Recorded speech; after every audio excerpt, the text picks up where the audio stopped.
célébrons, c'est ton nom que nous magnifions. C'est toi que nous reconnaissons. Nous t'avons élevé et nous continuons encore à le faire.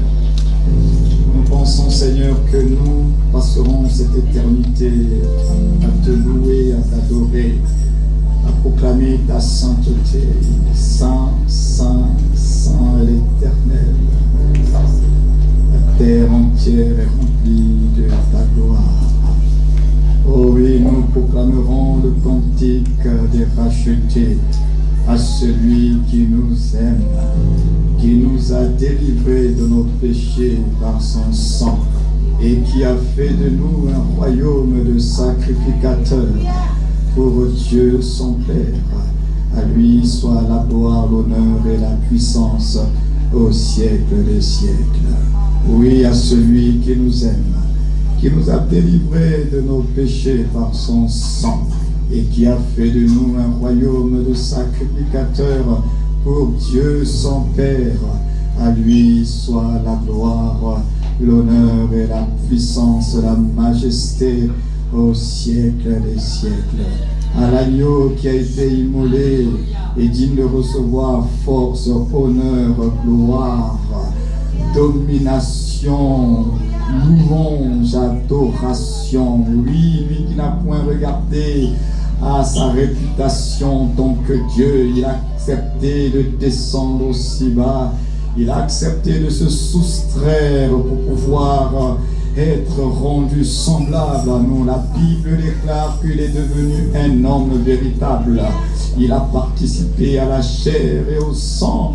Il est venu comme Emmanuel, Dieu parmi les hommes. Et la Bible déclare, et nous avons contemplé sa gloire comme la gloire du Fils unique venu du Père. Oui, Jésus-Christ est le Seigneur en qui nous avons cru.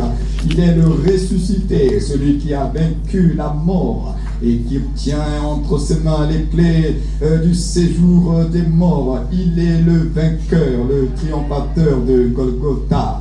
Il est la porte qui nous donne accès à Dieu. C'est lui-là par lequel nous avons reçu la grâce de croire. Alléluia, l'auteur d'un salut éternel. Comment ne pas te bénir à toi qui es, toi qui étais, et à toi qui vis éternellement, à toi qui es notre Seigneur, à toi qui es notre Dieu. Oui, comme l'a dit Thomas, mon Seigneur et mon Dieu. Mon Seigneur et mon Dieu. Et c'est lui qui est au milieu de nous ce matin. Nous saisissons sa présence par la foi. Il a dit je suis, alors nous croyons qu'il est. À cause de ta présence, alors nous sommes rassurés ce matin que là où tu es, le ciel est ouvert et la faveur est là, nous le croyons. Nous croyons que là où tu es, la lumière est là. Et que cette lumière soit manifestée encore ce matin dans le nom puissant de Jésus-Christ. Là où tu es là, Seigneur, il n'y a pas de place aux ténèbres et les ténèbres soient dissipées dans le nom de Jésus-Christ. Là où tu es là, ta parole est annoncée avec force, puissance et les captifs sont libérés dans le nom de Jésus-Christ. Là où tu es là, tu as les paroles de vie comme avait dit Pierre. Alors que ta parole communique la vie ce matin. Là où tu es là, tu donnes la paix au cœur troublé. Là où tu es là, tu es le consolateur de ceux qui sont attristés. Là où tu es là, tu relèves ceux qui sont tombés. Là où tu es là, tu donnes la paix à ceux qui vivent le trouble et la confusion intérieure. Tu es notre avocat auprès du Père et nous te bénissons pour le ministère que tu continues à exercer en notre faveur, bien qu'étant dans la gloire du Père. Merci Jésus, notre avocat. Merci Jésus d'être notre intercesseur. Merci pour ton sang qui parle en notre faveur devant le Père. Alors merci encore pour le mystère de ta présence ce matin en ces lieux. Nous te rendons donc toute la gloire à toi notre Seigneur, à toi notre Dieu. Oui, c'est avec action de grâce que nous avons prié. Père, prends toute la place, prends la direction. Saint-Esprit, parle de nous de Jésus. Révèle-nous la vérité, dévoile-nous les mystères qui vont nous permettre d'entrer pleinement dans notre liberté en Christ.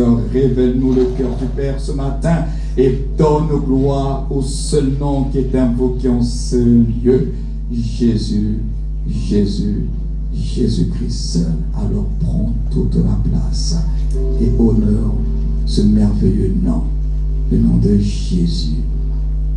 En ces lieux, en son nom, nous avons prié et nous pouvons dire Amen. Amen. Est-ce que tu peux saluer juste une personne ce matin? Bénis ton frère, bénis ta soeur. Dis-lui, tu es béni au nom de Jésus.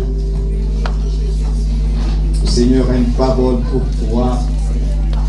Ne sois pas privé de la grâce de Dieu. Alléluia. La foi vient de ce qu'on entend. Ce qu'on entend vient de la parole de Christ. Souvenez-vous que nous avions parlé la dernière fois de ce que Jésus-Christ est venu apporter. La Bible dit que la grâce et la vérité sont venues par Jésus-Christ. Il y a la grâce, mais également la vérité. Et nous voulons être ces chrétiens, pas seulement les chrétiens de la grâce. Nous sommes sauvés par la grâce de Dieu. Christ est mort à la croix pour nous, c'est vrai, c'est bien. Mais n'oubliez pas que la grâce est venue également avec, si on peut dire, sa sœur jumelle, c'est la vérité. La grâce nous permet d'entrer dans le salut, de vivre la nouvelle vie en Dieu, c'est-à-dire de devenir enfant de Dieu. Mais la vérité, c'est elle qui nous permet de vivre dans la liberté. Et on a besoin de connaître cette vérité à travers sa parole. Alors que le Seigneur vous bénisse encore ce matin au nom de notre Seigneur Jésus-Christ. Amen. Alors nous allons continuer ce qui a commencé dimanche passé sur la sécurité extrême en Christ. Nous avons parlé dimanche passé que en ce moment, il y a un sentiment d'insécurité spirituelle. Ce qui est étonnant, c'est que le sentiment d'insécurité devait plutôt être dans le monde pour ceux qui ne connaissent pas Dieu. Cela aurait été normal. Ils ne connaissent pas le Seigneur, ils ne connaissent pas ce qui va se passer demain, ils ne connaissent pas l'avenir, ils sont dans des à peu près. Mais le constat est que dans l'église même, les gens prient Dieu, ils adorent Dieu, ils louent Dieu, ils vont en retraite, ils jeûnent, mais quand même, ils ont un sentiment d'insécurité. Et dimanche passé, nous avons commencé par la genèse de tout ça, parce que nous avions dit que la sécurité est la réponse à l'insécurité. On ne peut pas parler de sécurité si quelque part il n'y a pas une insécurité. Parce que quand on est dans un environnement où tout est tranquille, tout est en paix, on ne peut pas parler de sécurité. S'il y a sécurité, c'est qu'il y a insécurité. Et pourquoi il y a eu insécurité? Et je vous ai parlé de Adam. Tout commence avec Adam. Mais là encore, je vous ai dit que lorsqu'on parle d'Adam, il faut voir Adam sous deux angles. Il y a Adam avant la chute. Et il y a Adam après la chute. Avant la chute, le sentiment d'insécurité, je ne pense pas que Adam l'avait. Parce qu'il était rempli de la gloire de Dieu. Il était créé parfait. Mais lorsque il y a eu la chute, c'est à ce moment-là. Déjà avant la chute, vous allez voir que Adam avait l'habitude de communiquer avec Dieu. Puisque lorsque Dieu va venir le soir le visiter, Adam va dire que j'ai entendu ta voix. C'est que Adam, bien qu'il ne voyait pas Dieu, il connaissait la voix de Dieu. Donc sur le plan spirituel, il n'avait pas de problème, il était en sécurité, il était en paix. Mais après la chute, il y a un problème qui arrive, c'est que Adam, concernant Dieu, il développe des craintes et des peurs. Alors il dit à Dieu, j'ai entendu ta voix et j'ai eu peur. Mais avant, Dieu avait l'habitude de passer dans le jardin. Dieu avait l'habitude de discuter avec Adam. Mais qu'est-ce qui s'est passé? Adam dit, j'ai entendu ta voix, j'ai eu peur. Mais tu as eu peur de quoi? Pourquoi les êtres humains maintenant, face aux réalités spirituelles, on est dans plein de questionnements, dans plein d'incertitudes, dans des craintes. Ce qui fait que le domaine spirituel aujourd'hui est un domaine qui fait peur aux gens. Mais Adam n'avait pas peur. Pourquoi Adam a commencé à avoir peur? Parce que il y a quelque chose qui a été, il a perdu quelque chose. La gloire de Dieu. Et je vais tout à l'heure amplifier ce qui s'est passé à Éden avec la vie de Jésus, parce que nous lisons un texte dans Éden, même quand on vous dit l'homme a péché, il a perdu la gloire de Dieu, beaucoup de personnes ont du mal à comprendre ça et à bien visualiser de quoi il est question. Mais on va aller dans les textes dans le Nouveau Testament pour que vous compreniez ce que ça voulait dire. Parce que ce qui s'est passé à Éden va se reproduire à Golgotha. Donc tous ces sentiments, toute cette réalité spirituelle de la chute de l'homme, nous avons une très belle image de cela avec Jésus. Mais déjà, avant que j'aille dans le texte du Nouveau Testament, comme nous l'avons dit, que l'absence de la gloire de Dieu a ouvert la porte donc à l'insécurité. Et tu peux passer à la diapo suivante. Ça veut donc dire de façon générale, quand Dieu n'est pas là, c'est le reste qui s'installe. Parce que Dieu est lumière. Et si Dieu n'est plus là, il n'y a plus de lumière, c'est les ténèbres qui s'installent. Il n'y a pas de négociation. Dieu est vie. L'absence de Dieu enlève la vie. La mort va venir. Ah oui, hein? Dieu est sécurité, il est paix. Quand il n'y a pas Dieu, ces choses s'installent. Donc faites attention dans votre vie, que votre manière, et on le verra, votre manière de vivre, de faire les choses, vous-même vous allez amener on parlera, les ténèbres. Et quand Dieu n'est plus en accord avec un homme, ces choses-là, vous ne les aurez pas. Alors vous allez commencer à les chercher par vos efforts. Vous allez rentrer dans des fabrications et vous allez gérer plein de frustrations. Parce que quand la gloire de Dieu n'est plus là, regardez le monde qui nous entoure. Le monde va mal. Pourquoi? Parce que les gens ne veulent pas de Dieu. C'est tout. Et donc dans la vie d'un homme, lorsque Dieu n'a plus sa place, tout à l'heure on a chanté prends ta place dans mon cœur, j'ai bien entendu que tout le monde ne chantait pas vraiment. Parce que nous avons, excusez-moi, notre propre conscience. On a dit cette année, on va beaucoup parler de la conscience. Parce que les choses de Dieu, là, dans lesquelles nous sommes, ce n'est pas une affaire de slogan. Ce n'est pas juste chanter pour chanter, Seigneur, viens, prends la place dans mon cœur. Est-ce que ce que tu es en train de dire là, est-ce que c'est vrai? Est-ce que c'est même ce que tu as envie? Est-ce que c'est même ton désir ou bien c'est juste un chant? Parce que si ce n'est qu'un chant, alors là, ça n'intéresse pas Dieu. On n'est pas parfait, c'est vrai. Mais il faut que ce soit un désir. Il faut que ce soit une faim. Il faut que ce soit une soif. Seigneur, viens, j'ai encore des manquements, mais j'ai besoin de toi. C'est plus honnête que de faire semblant. Et puis Dieu nous regarde. Il dit, ce peuple honore des lèvres, mais son cœur est éloigné de moi. Alors on va lire deux textes. On va aller dans Jean 1. C'est un texte que nous connaissons. Je veux lire ces textes pour que nous comprenions un peu ce qui s'est passé en Adam. Parce que je vous avais dit qu'on ne peut pas comprendre ce qui se passe en Christ sans avoir compris ce qui s'est passé avec Adam. Jean 1, verset 1er, va nous permettre de comprendre ce qui s'est passé à Éden. Alors pour la première lecture, vous le savez, de la parole de Dieu, on va l'honorer ce matin, cette parole, et on va la lire. Donc ce qui se passe en Genèse 3 est révélé dans Jean et Matthieu qu'on lira tout à l'heure. Jean chapitre 1er verset 1er déclare ceci: au commencement était la parole, et la parole était avec Dieu, Et la parole était Dieu. Elle était au commencement avec Dieu. Suivez bien le fil conducteur.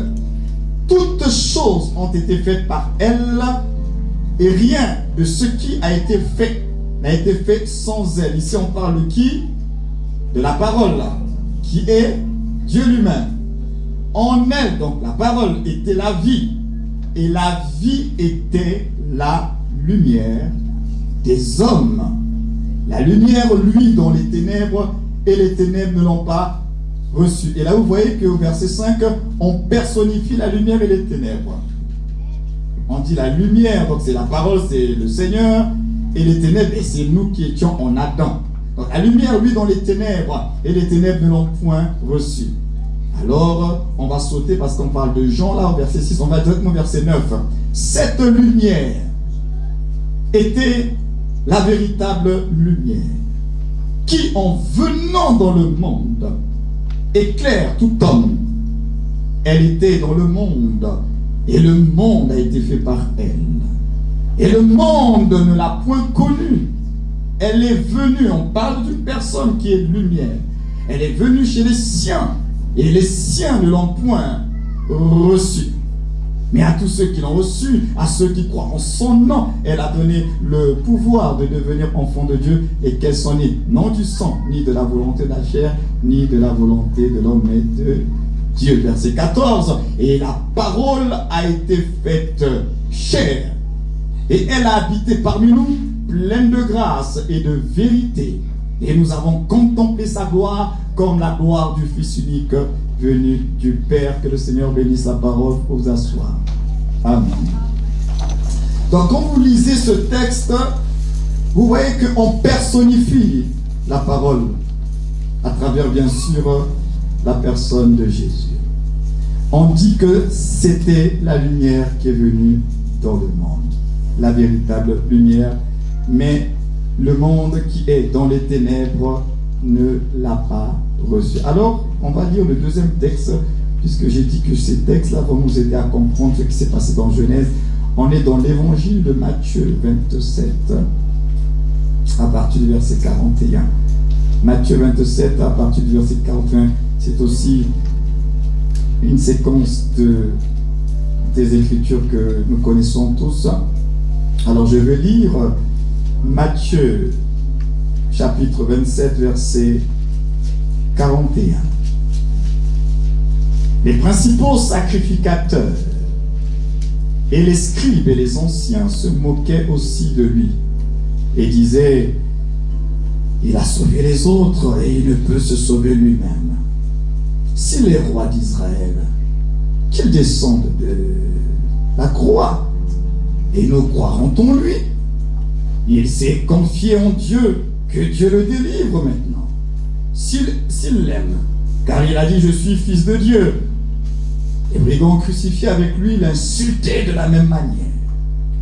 Depuis la 6e heure jusqu'à la 9e heure, il y eut les ténèbres sur toute la terre. Et vers la 9e heure, Jésus s'écria d'une voix forte: Élie, Élie, lama sabachthani, c'est-à-dire: mon Dieu,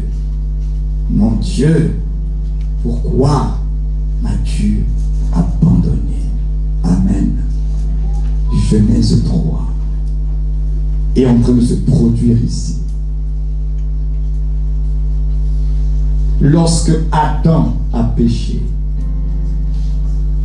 la gloire a quitté. Il a été soustrait de quelque chose d'important.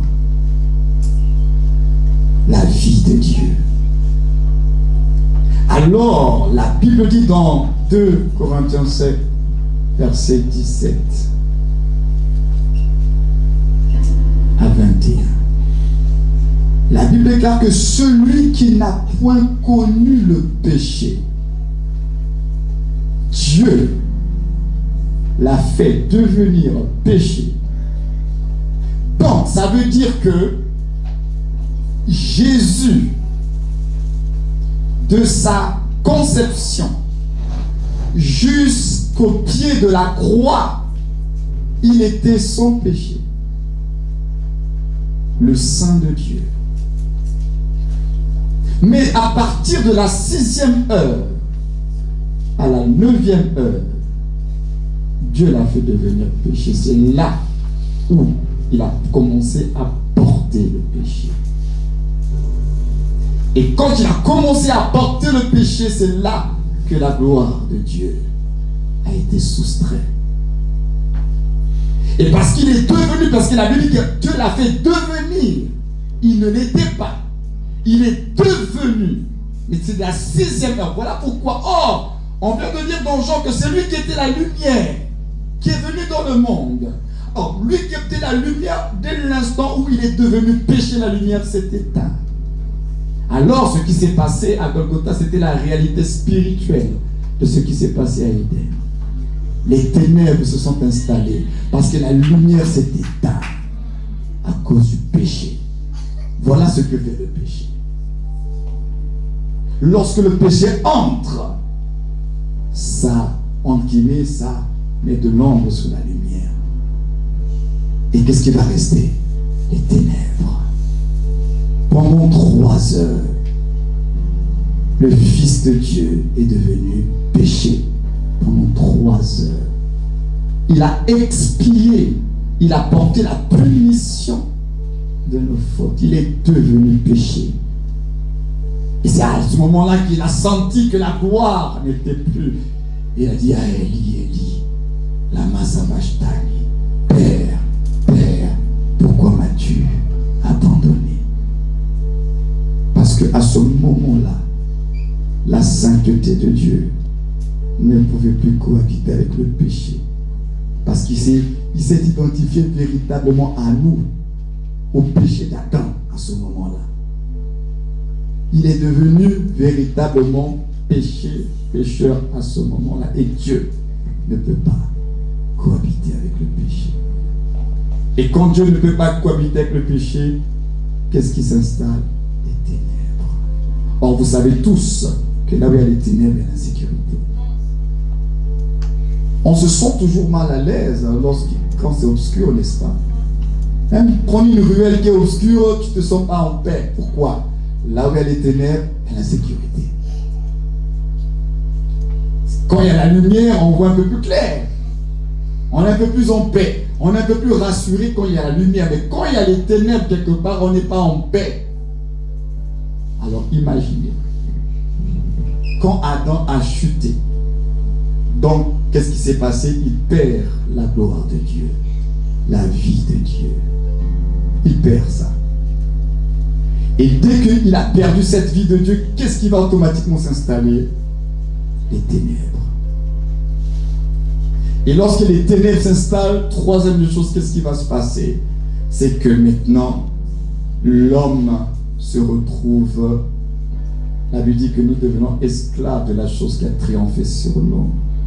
L'homme se retrouve maintenant esclave de Satan, transféré dans le royaume des ténèbres. Tout ça, c'est spirituel, hein? Il y a des gens qui naissent qui disent non, non, moi ça ne me concerne pas, moi je suis bien, moi, ça c'est pour vous les chrétiens. Non, vous devez savoir une chose, sur cette terre-là, de façon générale, il n'y a que 2 royaumes. C'est ce que vous devez savoir, il n'y en a pas 3, il n'y en a pas 4. Il y a le royaume de Dieu et il y a le royaume de Satan. Si vous n'êtes pas avec Dieu, vous êtes avec Satan, que vous philosophiez ou pas, que vous l'acceptiez ou pas, c'est une réalité qui est spirituelle. Ceux qui ne sont pas en Christ, ils sont avec Satan. Ah oui, que tu en aies conscience ou pas, tu es de l'autre côté. Il n'y a pas 3 royaumes, il n'y a pas des gens qui sont neutres. Moi, je n'appartiens ni à Dieu, ni à Satan. Moi, je suis neutre. Non! Où on est en Christ, dans le royaume du Fils de son amour, où on est avec Satan dans le royaume des ténèbres. C'est pourquoi, lorsque vous comprenez cela, nous allons mieux apprécier l'œuvre de la croix. Parce qu'il y a un transfert qui a été fait. Alors, si on dit qu'il nous a transportés du royaume des ténèbres, la Bible dit, hein, du royaume des ténèbres au royaume du Fils de son amour. C'est que c'est une réalité spirituelle. Le royaume des ténèbres existe avec des habitants, avec des concitoyens, ça existe avec toute une réalité. Mais comment ça s'est mis en place pour que des individus comme nous, qui n'avions pas été créés pour cela, c'est lorsque l'homme Adam a perdu la gloire de Dieu. Déjà à ce stade de mon message, j'aimerais que vous compreniez que chaque fois que vous attristez le Saint-Esprit, chaque fois que vous faites ce que Dieu n'aime pas, vous vous soustrayez de la vie de Dieu. Et si vous vous soustrayez de cette vie de Dieu-là, ça ne peut pas aller, parce que vous savez, lorsque vous avez un problème avec Dieu, personne ne peut intercéder pour vous.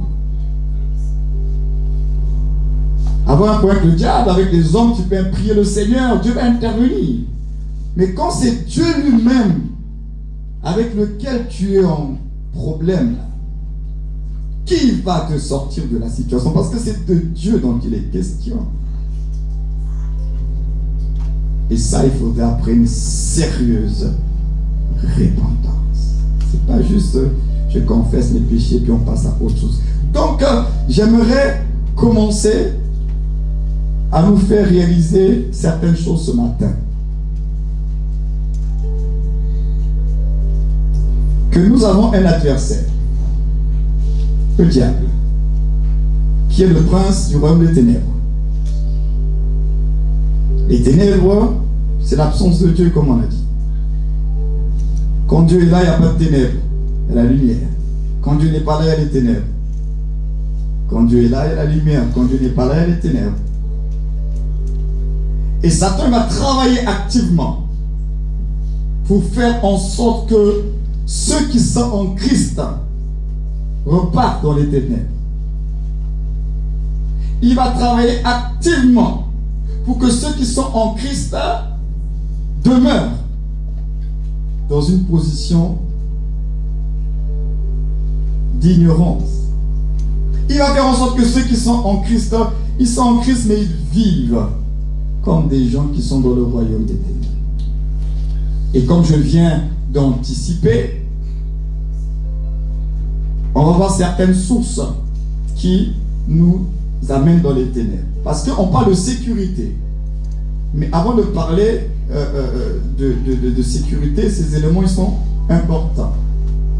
Pour que après vous vous rendiez compte combien vous avez besoin du Seigneur. Donc, pour les chrétiens, puisque l'on parle de chrétiens, la première source qui peut vous emmener dans les ténèbres, parce que ce n'est pas parce que vous êtes en Christ que vous ne pouvez plus repartir là-bas. Dans le sens où vous ne pouvez plus être affecté par ces œuvres-là. La première des sources, Dieu lui-même l'a dit, c'est l'ignorance. Parce que quand on parle d'ignorance, on parle aussi des ténèbres. L'ignorance. C'est là qu'en tant que chrétien, vous devez savoir pourquoi on nous demande de connaître la parole, de lire, de méditer. Est-ce que c'est juste histoire de se remplir la tête? Mais pourquoi on insiste? Lisez, méditez, étudiez la parole de Dieu. On a dit la grâce est venue et la vérité. Or, on avait lu dans Jean 8 à l'école d'Ézéchiel, aux Juifs qui avaient cru, il a dit que si vous demeurez dans ma parole, il dit vous connaîtrez la vérité. La vérité se trouve dans la parole de Dieu. Mais si cette parole de Dieu, vous ne l'aimez pas, vous ne la lisez pas, vous ne la méditez pas, elle ne vous intéresse pas, donc vous ne découvrez jamais la vérité. Et si vous ne découvrez pas la vérité, vous n'allez pas vivre la liberté des enfants de Dieu. Parce que la seule façon pour être affranchi, c'est connaître la vérité. Or, cette vérité se trouve dans la parole de Dieu. Aimez la parole de Dieu. Ne la lisez pas juste pour faire satisfaire votre conscience. Bon, aujourd'hui j'ai quand même lu. Non, lisez-la parce que dans cette parole-là que vous avez, vous ne pouvez pas vous imaginer ce que vous tenez entre vos mains. Les richesses, les trésors que Dieu a disposés en votre possession. La parole de Dieu. Ce n'est pas juste lire des histoires, la vie est là-dedans. Tu vas lire un texte et puis ça va te parler directement, ça va t'apporter de la lumière. Oui, la parole de Dieu apporte de la lumière. Parce qu'il y a certaines choses dans nos vies qui sont confuses, comme si on était dans les ténèbres. Et quand tu lis un verset de parole, c'est comme si on allumait la lumière sur quelque chose, tu vois un peu plus clair. La parole de Dieu là, que nous négligeons, frères et sœurs, aimons la parole de Dieu. C'est pour votre bien. Hein? N'attendez pas que le dimanche, que le pasteur ouvre la Bible pour vous. Vous devez apprendre à vous nourrir. C'est pourquoi Pierre il dit désirer, désirer, désirer, désirer. Le lait spirituel, qui est la parole de Dieu, comme des nouveaux-nés. Il dit désirer. Désirez. Ayez le désir de sa parole. Donc, première des choses, c'est que l'ignorance, quand tu ne sais pas, parce que tu n'as pas envie de savoir d'ailleurs, parce qu'il y a des gens qui se sentent suffisants et qui ne veulent plus apprendre. Oh non, moi je connais, oh, je connais. Continue à dire que tu connais. Et comme tu connais, tu vas toi-même te limiter. Si tu cherches Dieu là, dans sa parole, tu vas trouver. L'ignorance va apporter plein de troubles, plein de confusion inutile que tu aurais pu t'éviter si tu commençais à chercher Dieu sérieusement dans sa parole. Donc, l'ignorance est une source qui va amener les ténèbres dans votre vie. Donc, en d'autres termes, ça veut dire que vous devez chercher à connaître la parole. Pour sortir de l'ignorance, il faut chercher à connaître. Et ce qui est formidable, c'est que ce n'est pas quelque chose qui soit loin de nous. C'est là sous nos yeux. Il vous suffit de vous tenir devant la parole, de demander au Saint-Esprit, il va vous enseigner. Deuxième chose, deuxième source qui va vous emmener en tant que chrétien, à vous retrouver dans les ténèbres, c'est justement si vous n'avez pas discerné le mensonge du diable. Quand il va réussir, souvent, on l'a souvent dit ici, hein, quand on accepte le mensonge qui vient du diable comme étant une vérité. Lorsque Satan réussit à te faire accepter un mensonge, et toi tu prends ce mensonge comme étant une vérité, tu vas te retrouver dans les ténèbres, dans la confusion, dans le trouble. Et pendant des années, tu risques de marcher avec une conception, une idéologie que tu pensais être vraie de Dieu. Et après, du recul, tu te rends compte, mais tout ça, c'était complètement faux. Imaginez la frustration. J'ai toujours cru. J'ai toujours pensé. Mais parce que tu n'as pas eu le temps d'examiner et de discerner. Le diable à Éden, il n'a pas changé. Vous allez remarquer que Dieu a créé le ciel et la terre. Il a créé tout ce qu'il fallait, la verdure, il a mis en place toutes ces choses. Et après, on dit que Dieu va planter un jardin en Éden. Et le jardin de Dieu qu'il a planté, ce qui est étonnant, c'est que Satan a eu accès à ce jardin. Il était là à Éden. Et il vient à Éden pour essayer de faire croire à Ève ce que Dieu n'a pas dit. Dieu a-t-il réellement dit? C'est une question ici de parole. C'est-à-dire, est-ce que ce que Dieu a dit là, est-ce que la parole que tu as reçue, est-ce que c'est vraiment ça? C'est une question de parole ici. Satan joue avec la parole. Et il la connaît, hein? Il joue avec. Quand Jésus se retrouve tenté dans le désert, Satan vient avec quoi? La parole. Il joue avec la parole. Et si Jésus avait dit, ah oui, c'est écrit, je peux me jeter, il va envoyer ses anges, alors je vais m'amuser un peu. Ça, je me jette, les anges vont me prendre. Je me jette, les anges vont me prendre. Après tout, je suis le Fils de Dieu. Ce que Satan avait évoqué, la parole n'était pas fausse, mais elle était mal interprétée. Satan est venu avec la parole là. Et tu dois savoir en tant que chrétien, il viendra aussi avec la parole dans ta vie. Quelque chose qui semble de spirituel. Tu trouves ça pieux. Et après tout, c'est pour la gloire de Dieu. Attention, tout ce qui semble être pour la gloire de Dieu ne l'est pas toujours. Parce qu'il y a des choses que nous, on attribue que c'est pour la gloire de Dieu, et puis Dieu ne se reconnaît même pas là-dedans.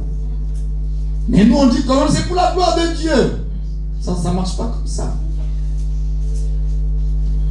Ça peut être très spirituel.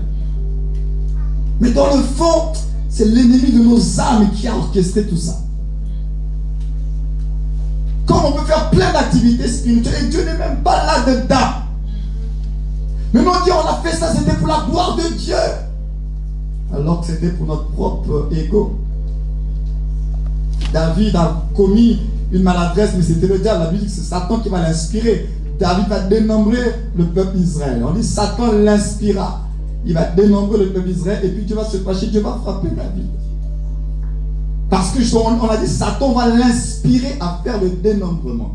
Donc quand il a reçu la pensée, il n'a pas eu le temps de s'arrêter, d'examiner la pensée, parce que Satan vient beaucoup avec les pensées. Donc ça veut dire que tout ce qui traverse votre esprit, même si c'est aussi pieux que cela soit-il, examinez.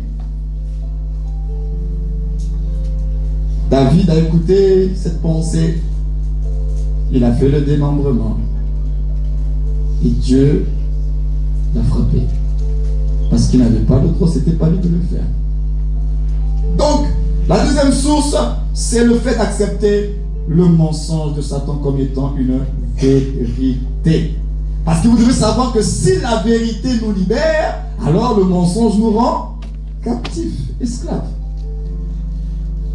La vérité nous libère, mais le mensonge va te tenir en esclavage. Ça va te bloquer.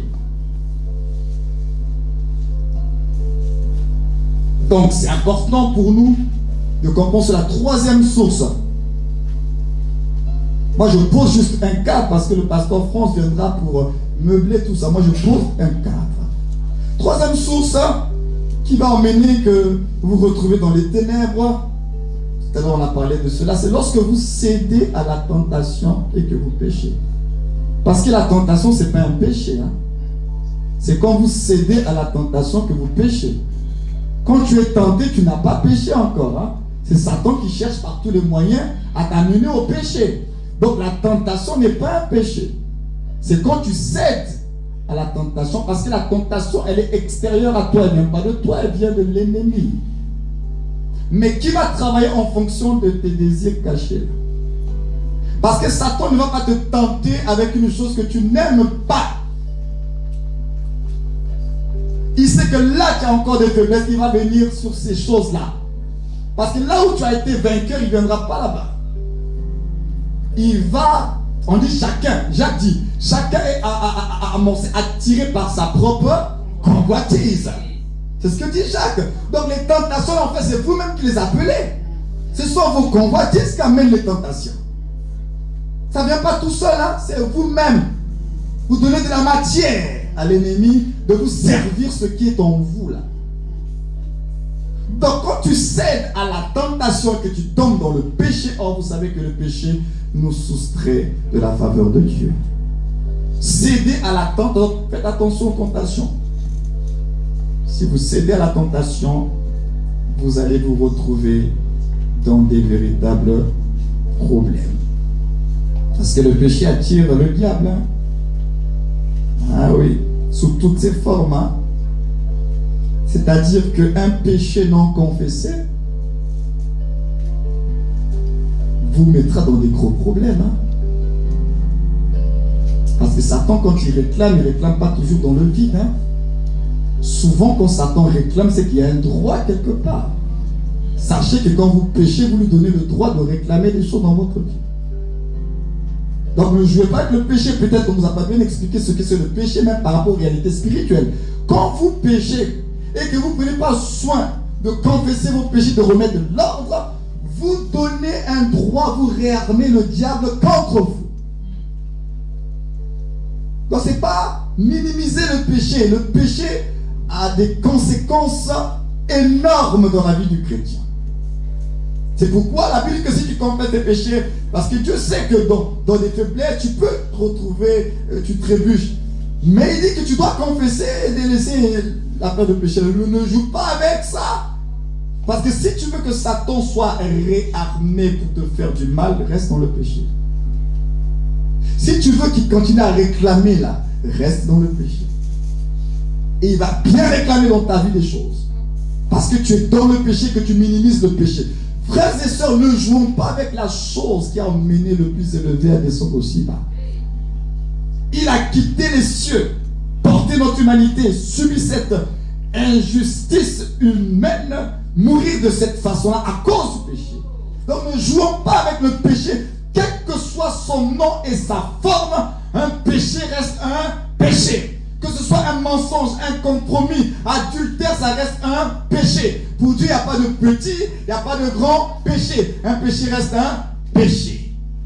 Alors quand vous tombez dans le péché, Dieu vous donne la grâce. C'est ça qui est bien avec notre Dieu qui nous aime là. C'est qu'il nous a donné une porte de sortie. C'est la porte de la repentance. C'est un don de Dieu. Hein? Parce que la grâce de se repentir, là, Satan ne l'a pas eu. Super à péché, non? Mais il n'a pas eu la grâce de se repentir. Mais nous, Dieu nous a accordé en Jésus-Christ cette grâce. Si tu tombes dans le péché, confesse tes péchés et tu te pardonneras. Prends la résolution de ne plus rester dans ces voies-là. L'amour de Dieu est toujours là pour nous. Merci Seigneur pour son amour. Nous avons une autre source par rapport aux choses qui vont amener les ténèbres, la confusion, le tout dans votre vie. La quatrième source, c'est... Là, nous sommes en train de parler des chrétiens, hein. Les païens, on a déjà vu qu'ils sont en Adam, le premier, ils sont déjà privés, ils sont dans le royaume de Satan, ils ne sont pas considérés. Là, je parle de nous, ils sont déjà dans les ténèbres. Je parle de nous qui sommes dans la lumière, mais comment pouvons-nous être dans la lumière et vivre aussi les œuvres des ténèbres en nous? Il y a des choses qui feront en sorte que bien qu'étant dans le royaume de Dieu, on puisse vivre les œuvres des ténèbres. Et la quatrième source ici, c'est le manque de pardon. Ah oui, le manque de pardon. Parce que même le Seigneur a parlé là-dessus. Hein. Il dit que si vous ne pardonnez pas aux hommes, il dit lui-même, Dieu là, il va vous pardonner comment? C'est un vrai problème ça. Quand un enfant de Dieu n'est pas disposé à pardonner ceux qui l'offensent, il se met en problème avec Dieu. Et il donne de la nourriture, du pain béni au diable pour réclamer, pour t'accuser. Et chaque fois que tu voudras faire des percées dans ta vie, Satan reviendra te rappeler cet endroit-là. Tu dis, mais ici, c'est pas encore réglé. Alors tu vas servir Dieu d'une certaine manière, mais quand tu vas aller un peu plus loin, il y a quelque chose qui te tire encore là. Pour te dire, mais là, c'est pas réglé. Tu veux aller où? Reste ici. Je te permets d'aller, mais il y a un périmètre que tu ne peux pas aller. C'est ça le diable. Quand tu sens que tu vas aller un peu plus loin, il te dit, Le manque de pardon, ne jouez pas, c'est comme le péché là. Quand vous jouez avec cette affaire-là, le manque de pardon vous met en problème d'abord avec Dieu. Vous pensez que c'était seulement la personne qui vous a fait du mal. Il y a Dieu lui-même aussi dans cette affaire-là. Si tu ne pardonnes pas ton frère qui t'a offensé, il dit votre père, lui-même, il ne va pas vous pardonner. On serait en droit de réclamer justice. Il dit, mais Seigneur, c'était injuste. Seigneur, rentre dans cette affaire. Seigneur, je ne peux pas. Non, Dieu lui-même, il dit, si toi tu ne pardonnes pas, moi-même aussi, tes péchés là, contre moi, là, je vais aussi pardonner. Parce que toi-même, tu n'es pas juste, tu fais aussi du mal aux autres. Toi, on t'a fait du mal, mais quand toi, tu fais du mal aux autres, tu aimerais aussi qu'on te pardonne. Alors pourquoi tu veux retenir la faute de l'autre? Tu n'es pas juste. Et moi, je suis un Dieu de justice. Je ne peux pas intervenir. Le manque de pardon, ça va créer le trouble. Ça va vous maintenir hors de la vie de Dieu. C'est cette vie que j'appelle les ténèbres. Hors de la vie de Dieu, c'est les ténèbres. Vous êtes là dans les ténèbres. Et Satan ne fait que réclamer. Réclamer. Même si la douleur, elle est grande, elle est forte, mais il dit pardonne. On ne cessera jamais de rappeler ça à l'église de Jésus-Christ que nous devons pardonner. Parce que lui, à la croix, il l'a fait. Mais en vérité, est-ce qu'il avait besoin de le faire? Mais il l'a fait. Il pardonne. Il va aller même plus loin. Ils ne savent pas ce qu'ils font. Comment ça, ils ne savent pas ce qu'ils font? Bien sûr qu'ils savaient ce qu'ils faisaient. Humainement parlant. Frères et sœurs, vous voulez marcher dans la lumière, commencez par pardonner. Avant-dernière source que je vais partager avec vous sur les choses qui vont vous faire sortir hors de la vie de Dieu et qui vont vous maintenir dans les ténèbres. C'est ce que nous appelons le manque de soumission à Dieu. C'est-à-dire que le chrétien doit apprendre à avoir une vie soumise à Dieu. Parce que même dans le combat spirituel, on a dit quoi? Soumettez-vous à Dieu. Et résistez au diable. Et il s'enfuira de vous. Donc si vous n'apprenez pas, si nous n'apprenons pas à avoir une vie de soumission, c'est-à-dire de dépendance à l'égard de Dieu et non d'indépendance, à ce moment-là, nous sommes exposés. Parce que notre soumission à Dieu, c'est comme un parapluie qui nous protège. Et lorsque tu n'es pas soumis, tu sors de ce parapluie-là, donc tu te retrouves exposé. Tu deviens un chrétien complètement indépendant. Or, un chrétien indépendant, c'est comme si la branche se détache de l'arbre. Pourtant, il a dit, je suis le cep. Vous êtes les sarments. Et que sans moi, vous ne pouvez rien faire. Vous ne porterez de fruit que si vous demeurez attaché à moi. Donc, si la branche se coupe, se déconnecte de son cep, elle va mourir. Il n'y aura plus de vie. Donc, si tu choisis l'indépendance, te gérer toi-même à ta façon, selon ta justice à toi, sache que tu vas mourir. Parce que Dieu ne se reconnaîtra pas en toi. Tu es indépendant, tu es insoumis, tu fais les choses à ta manière. Alors dès l'instant où tu fais les choses à ta manière, sache que tu te retrouves exposé. Soumettez-vous à Dieu. Soumettons-nous à Dieu. Rappelons-lui, oh Dieu, je reconnais que sans toi je ne peux pas vivre. Que finalement tout ce que je possède, ce n'est que toi qui me donnes. Je suis que l'expression de ta grâce et de ton amour. Qu'est-ce que j'ai pour pouvoir m'enorgueillir? C'est toi qui es l'auteur du souffle dont je suis porteur. Les grâces que j'ai aujourd'hui, c'est toi qui m'as donné, Seigneur. À qui irai-je, comme a dit Pierre? Tu as les paroles de vie. Être dans cet état d'esprit-là, soumission. Et que là, Seigneur, je ne peux pas m'en sortir sans toi. J'ai besoin de toi. Fais quelque chose pour ma vie.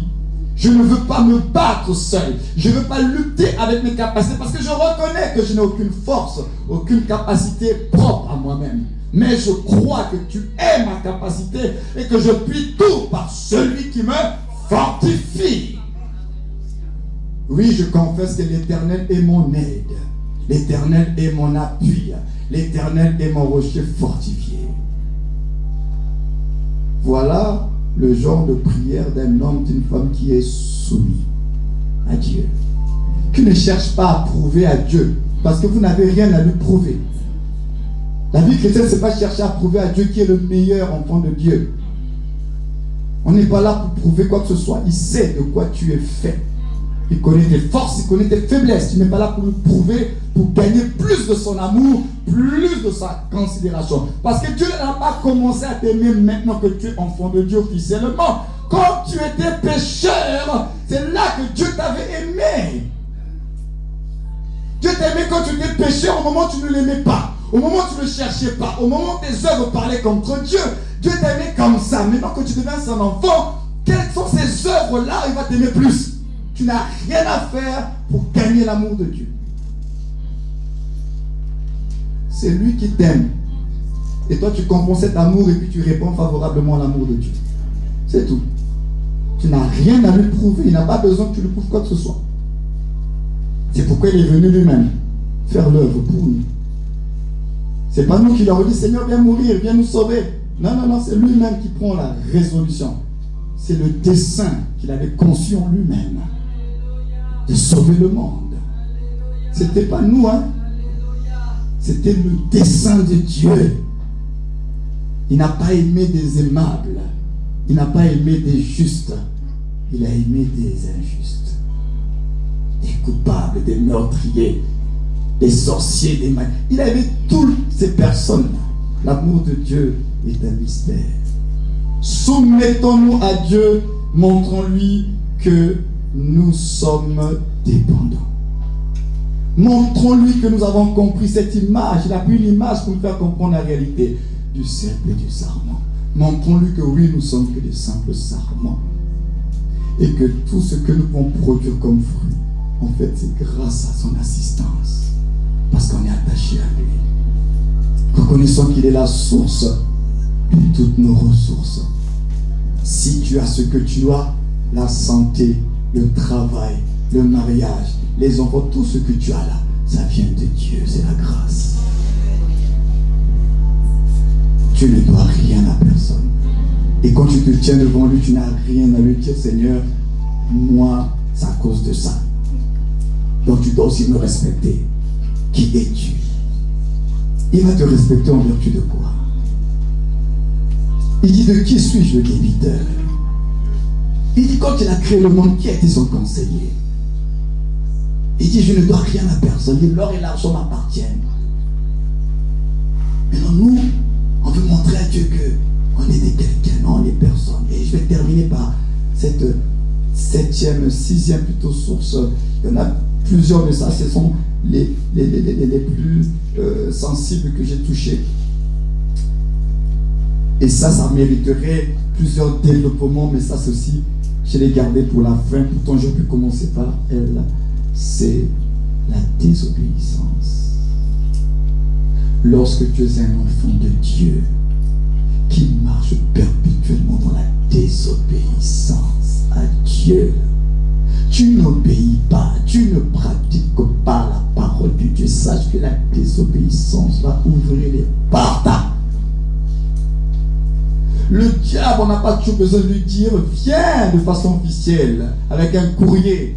Notre comportement, nos décisions, nos choix, nos alliances le font venir. Donc si tu te comportes pas bien, si tu n'as pas la bonne attitude, tu l'invites sans même l'avoir envoyé la lettre officielle. Donc quand tu es un enfant de Dieu, tu marches dans la désobéissance perpétuelle, tu pratiques cette désobéissance-là. Sache qu'il a dit que la désobéissance est aussi coupable que la divination. Pour Dieu, quand tu marches dans la désobéissance, c'est comme quelqu'un qui fait la magie, les pratiques de sorcellerie là. Pour Dieu, vous êtes pareil. C'est pour vous dire à quel niveau il place l'obéissance. À quel niveau il place l'obéissance. L'obéissance vaut mieux que les sacrifices. Vous pouvez venir au CCR par sacrifice, mais si vous n'obéissez pas à Dieu, ça ne sert à rien. Ah oui, hein? Vous pouvez répondre à toutes les réunions de l'église par sacrifice, mais si dans votre vie pratique, vous n'obéissez pas à Dieu, ça ne sert à rien. Le CCR ne va pas vous délivrer un diplôme de fidélité aux activités pour présenter ça à Dieu. Vous dites, Seigneur, moi j'étais fidèle aux activités. Ce n'est pas une question de fidélité aux activités, il faut être fidèle à la parole de Dieu. L'obéissance vaut mieux que le sacrifice. Faire des sacrifices dans l'obéissance. C'est ce que je veux dire pour ne pas que je sois mal compris. Faire des sacrifices, mais dans l'obéissance à Dieu. Parce que la vie chrétienne, c'est une vie aussi de sacrifice, de mort à soi et de renoncement. Mais faites des sacrifices dans l'obéissance. Mais n'entretenez pas une vie de désobéissance parce que la désobéissance va vous créer beaucoup de problèmes pour rien. Alors vous allez prier, jeûner, chercher les hommes de Dieu à droite et à gauche, alors que le problème c'est la désobéissance qui amène les malédictions. Et ça c'est un autre sujet que par la grâce de Dieu nous développerons, mais c'est ça, c'est pourquoi j'ai voulu terminer par là. Pour que ça reste, la désobéissance amène les malédictions. Mais l'obéissance nous libère. Donc c'est là que vous allez commencer à réaliser les enjeux de la vie chrétienne. Ce n'est pas de l'amusement. La vie chrétienne est faite de clés, elle est faite de principes. Ces choses-là, quand vous ne les comprenez pas, vous ne les connaissez pas, votre propre vie là, elle est bloquée, vous tournez. Parce que ces choses-là, vous les négligez, vous les méprisez même. La vie chrétienne là, si nous ne respectons pas ces choses-là, on va pas aller loin parce qu'on parle de Dieu. Alors Dieu est dans sa parole. Dieu, on ne peut pas le corrompre. Dieu, il est juste. Alors si tu fais ce qui n'est pas juste, sache qu'avec Dieu, ça ne marchera pas. Même si tu es un enfant de Dieu, ça ne marchera pas. Alors oui, si on veut pleinement vivre, parce qu'il faut rester dans cette sécurité-là, mais ces choses-là, il faut aller régler. Parce que si ces choses-là, c'est quelques points que je vais diminuer, si nous ne les réglons pas, vous n'allez pas être en sécurité, hein? Ça ne sera pas possible. Sinon, ça veut dire que le message qu'on est en train de donner, ça sera que des slogans. Or, le but, c'est pas de faire des slogans. Ah, n'importe qui, en Jésus, on peut le faire, mais est-ce que ça va vous être utile? Est-ce que je peux me mettre ici à faire que les slogans, hein? Vous tirez la tête, et dans l'accueil, tout le monde va dire Amen. Oui, tu réussiras, Amen. On peut le faire, mais est-ce qu'au final, procéder ainsi, est-ce que ça va vous rendre service? Non. On doit vous montrer les clés.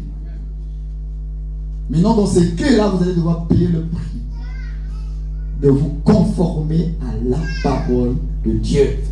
Parce que les chrétiens d'aujourd'hui aiment bien les choses trop faciles. Non, non, non. Vous devez montrer votre amour. Parce que la Bible dit quoi? Comment nous démontrons que nous aimons Dieu? Je disais encore ça cette semaine. Comment on peut démontrer qu'on aime Dieu? C'est pas en venant dans les activités. Hein? Comment? Je lisais ça dans 1 Jean. Comment on peut démontrer que nous aimons Dieu? Qu'est-ce qu'il dit? C'est ce qu'on a lu ça dans la Bible. C'est en faisant quoi? C'est en gardant sa parole. Or, garder sa parole, ça veut dire quoi? C'est pas juste la garder comme garderie, parce que tout à l'heure, les amis de Jésus, elle va nous parler des amis de Jésus. Ce n'est pas une affaire de garderie, je leur avais dit, on ne garde pas ici, c'est pas une garderie. C'est toute une institution, les amis de Jésus. Là. Donc, garder la parole, ce n'est pas juste garder en termes d'information. C'est la pratiquer. On ne peut pas garder la parole de Dieu sans la pratiquer. Ceux qui aiment Dieu, ce sont ceux qui pratiquent sa parole. Ce sont ceux qui gardent sa parole. Donc, c'est comme ça qu'on doit comprendre. On aime Dieu. Mais il faut garder la parole de Dieu. Et ça, c'est notre challenge. C'est pas juste Dieu va faire, on va prier le miracle, les portes vont s'ouvrir, alléluia, oui. Mais moi, je ne veux pas être un faux prophète, un faux enseignant pour vous donner des choses sans vous expliquer le chemin. Si vous demeurez dans ma parole, si vous gardez les commandements de l'Éternel, votre Dieu, alors, il y a des choses que nous recherchons dans la peine et dans la difficulté, alors que ce ne sont que des résultats, des conséquences. Nous avons appuyé sur le bon bouton, ça a déclenché le résultat. Alors, ce matin, je vais m'arrêter là pour que nous puissions encore prier. Que Dieu nous permette de comprendre que il nous faut la lumière sur ces choses-là. Pour que, quand vous aurez compris tous ces éléments, que vous n'ayez plus le sentiment d'insécurité. Parce que quand tu te sens en insécurité, là, c'est qu'il y a un problème. Un enfant de Dieu devrait se sentir totalement en paix. Je dis bien totalement en paix. Mais quand je suis toujours dans des peurs, dans des craintes, c'est qu'il y a un problème. Pourquoi tu vis toutes ces peurs, ces craintes en tant que chrétien? Il suffit qu'on dise qu'à lui, il y a tellement que là-bas, on se massacre dans la famille, les gens. Tu vas vite courir en retraite. 40 jours de retraite pour aller prier pour que ça ne t'atteigne pas. Sans effet, retraite du retour à l'employeur. Parce que tu as eu peur. Quelquefois, il faut savoir avoir la paix de Dieu. On a besoin de rentrer dans le repos de la foi. Le repos de la foi. Ou même si tu entends les mauvaises nouvelles, la Bible dit quoi? Le juste ne craint pas les mauvaises nouvelles. Même si on a dit que c'est fini pour toi, tant que c'est pas, ça ne vient pas de la bouche de ton Dieu là. Garde la paix. Les choses qui doivent te troubler, c'est quand ça sort de Dieu lui-même. Si c'est Dieu lui-même qui dit fais attention, là tu vas chercher à remettre ta vie en règle. Mais quand ça vient des hommes, qu'est-ce qu'un homme peut te faire, toi qui es un enfant de Dieu? Mais si tu as peur des hommes, c'est que quelque part tu es redevable. Parce que si tu n'es pas redevable aux hommes, tu dois avoir ton assurance en Dieu. Parce que celui sur lequel tu t'es appuyé là, ce n'est pas un homme, c'est Dieu lui-même. Parce que tu es un enfant de Dieu. Quand on a peur des hommes, c'est qu'on a un problème d'assurance. Et ça, je laisserai le soin à l'onction pastorale de pouvoir bien vous expliquer cette histoire-là.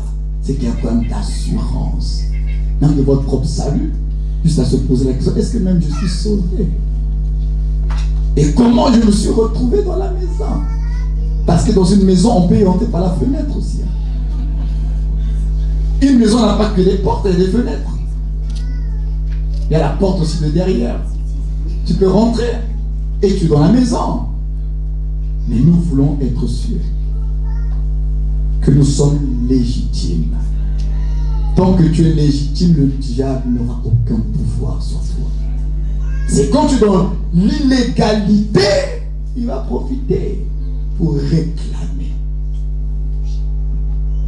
Donc que cette série de messages nous fasse tous réfléchir. Parce que 2019 ne peut pas finir comme ça. Tu es d'accord avec moi ou pas? Ça ne peut pas finir comme ça. Trop, c'est trop. Trop, c'est trop. Le diable ne va pas continuer à faire de certains enfants de Dieu un punching ball. Taper, taper, taper, taper, humilier, humilier, humilier comme ça. Parce que quelque part on est redevable. Jusqu'à quand? Il y a des moments où il faut se dire, ah non, non, non, cette fois-ci, trop, c'est trop. Ah oui, une véritable révolte. N'acceptez pas de vivre en deçà de ce que Dieu a prévu pour vous. Et je l'avais dit, l'humilité, ce n'est pas se sous-estimer. Parce qu'aujourd'hui, on a très mal compris l'humilité, hein? Et on se sous-estime, on est dans la médiocrité, et on dit on est humble. C'est pas l'humilité, ça. Tu peux être sûr de toi tout en étant humble.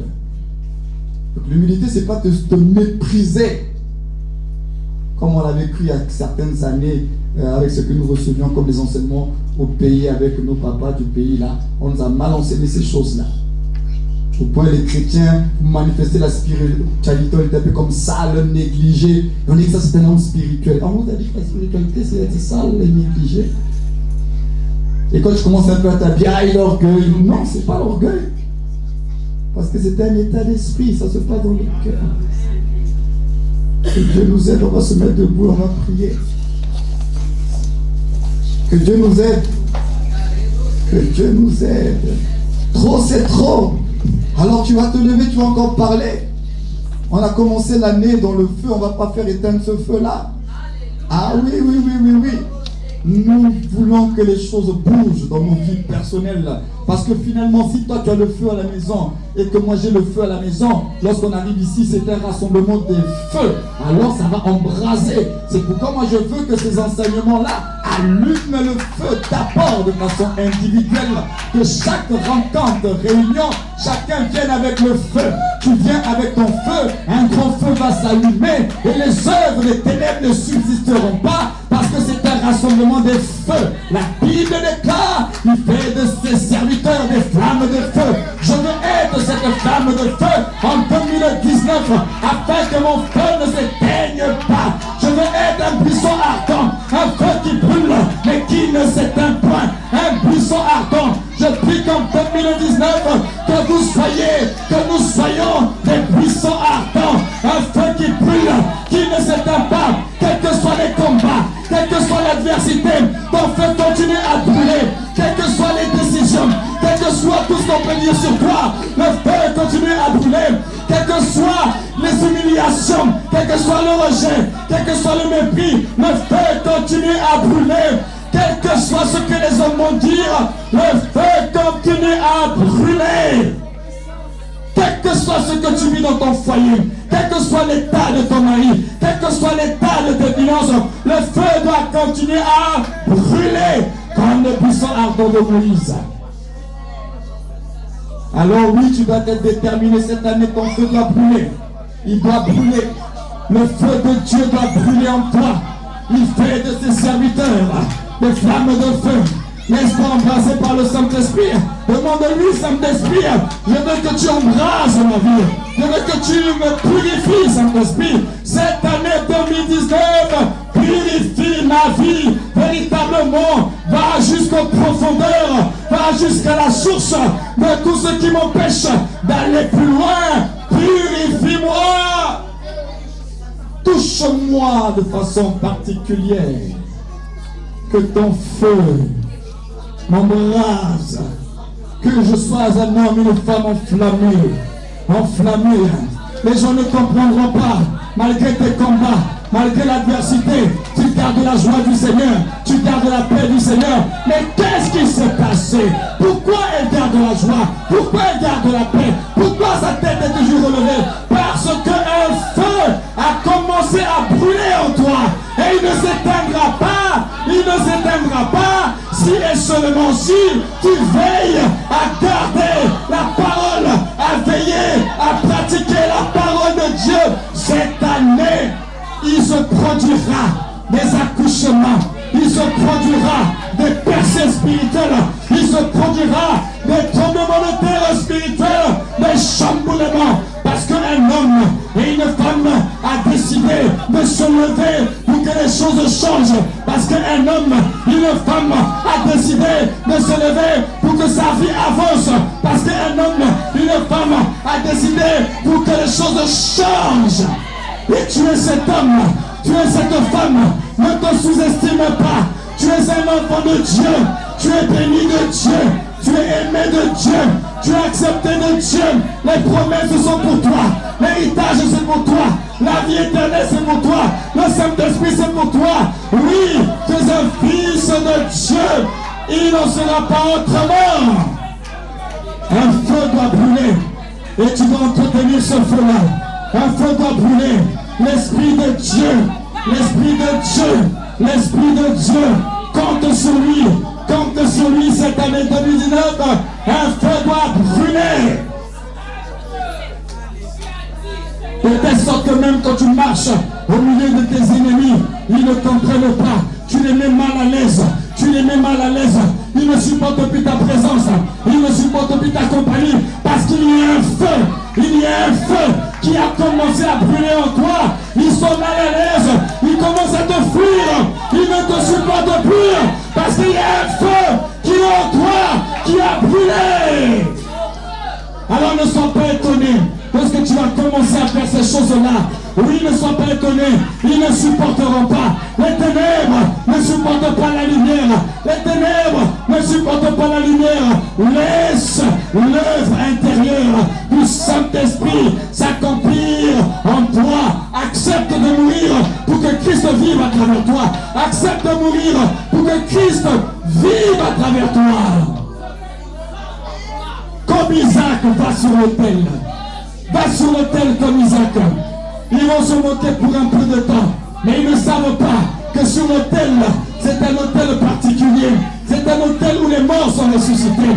La puissance de la résurrection, elle s'active, elle se manifeste là où la mort est constatée. Laisse-les constater ta mort. Laisse-les constater ton humiliation. Laisse-les constater tes manquements. Parce que c'est à ce moment-là que la puissance de la résurrection s'activera. Ils verront des choses. Ils ne comprendront pas. Alors fais attention. Fais attention. Fais attention avec les personnes avec qui tu vas t'entourer. Fais attention. Parce qu'il y a quelque chose que Dieu va accomplir cette année avec toi. Ne loupe pas la visitation de Dieu. Les amis ne se ressemblent pas. Les amis ne vont pas se ressembler. 2019, année d'accouchement. 2019, année de vivre la puissance de la résurrection. Ce qui était mort revivra. Ce qui était mort revivra. Je le déclare, je le proclame au nom de Jésus. Que les morts sortent de leur tambour. Que les morts sortent de les épiques. Que la vie entre au nom de Jésus. Il n'y aura plus de mort.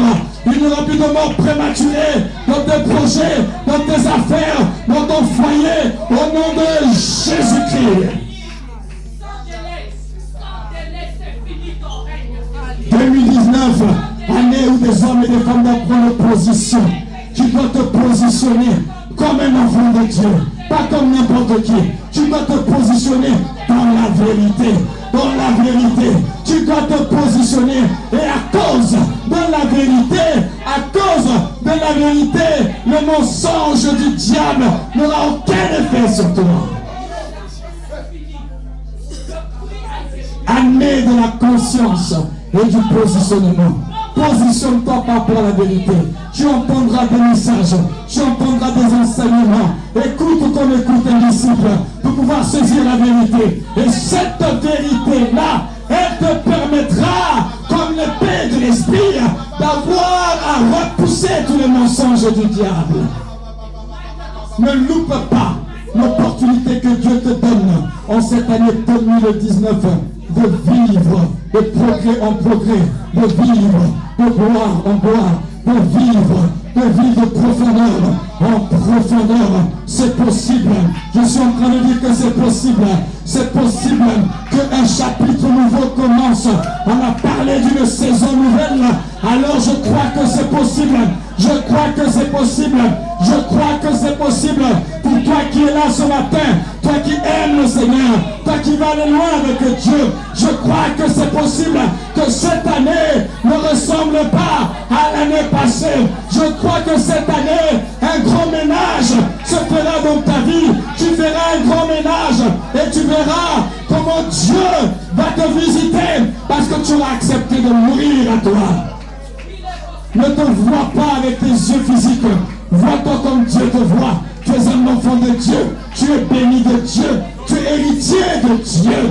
Vois-toi comme Dieu te voit. Oh Rabashana Robobosha. Koremano Roboshaka. Korabababa. Ramano Roboshekere Baba. Koreamano Robobosha. Remano Robobosha. Kanta Rekamano Robosha. Rabababa. Kanta Rebaba. Korekere Baba. Nous voulons sortir des sépulcres. Nous voulons sortir des sépulcres. Nous voulons sortir des sépulcres. Nous voulons sortir des sépulcres. Ils ont roulé la pierre. Et ils ont cru qu'avec la pierre roulée, ils ne pouvaient pas sortir de la tombe. Oh, mais lorsque le troisième jour est arrivé, il a traversé le tombeau. Même la pierre n'a pas pu le contenir.